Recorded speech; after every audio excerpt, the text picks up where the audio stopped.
Hello folks, this is a video review of the YotaPhone, a phone made in Russia and made famous by the fact that it has two screens, a familiar 720p LCD on the front and an e-reader style display on the back. The idea is that you learn to use the e-ink side as much as you possibly can for checking notifications, your Twitter feed, keeping your daily agenda up on the phone all day long, which you can do, and to some extent for ebook reading, all of which can be done without turning on the LCD, which should potentially mean that you get more battery life. In other words, the usefulness of this phone depends entirely on what sort of apps you can run on it, and this is where things get tricky. The e-ink side is not touch sensitive, except for a small capacitive area below the panel. This means you can't simply run your favorite Android apps on the display. Those apps have to be customized to respond to basic gestures on the YotaPhone. As things stand, there's only a handful of customized apps that come pre-installed on the phone.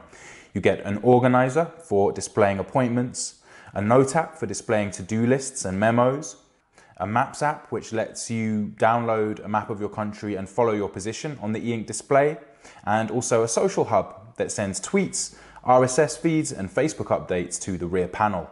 What the YotaPhone cannot do, though, is put your Zinio magazines, your Google magazines, your Kindle books over onto the rear display. In fact, your favorite e-reading platform on Android probably does not work with this phone right now, except on the LCD side. The only app that is customized to support the flip button is called Bookmate, a relatively arcane little app, and for English speakers that only offers a very narrow selection of out of copyright literature, and that means that one of the biggest selling points of this phone is actually missing at launch. There's scope for the software to improve and for third-party developers to come up with workarounds so that the device can do more. But we also encountered hardware problems with the YotaPhone which could prove much trickier to fix. There are some gaps in the seams on our review device, suggesting that durability could be an issue. More importantly, the handset doesn't seem to be very power efficient. The YotaPhone uses a Snapdragon S4 Pro chip that is not cutting edge and that often struggles to make it through a day of moderate use, which is depressing considering that this phone exists on the premise of extending battery life. So, on the whole, the YotaPhone proves that it is possible and useful to put two displays into one phone, and that you can do that without making it much more clunky than any other 4.3-inch handset. This is the HTC One Mini, and the difference is noticeable but not crazy. And so that's a good thing.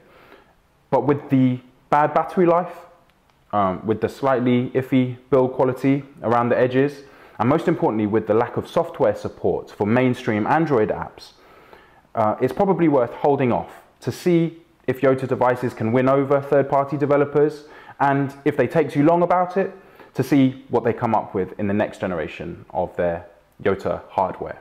That's it. Thank you for watching. Check out the full review at Engadget.com. Bye-bye.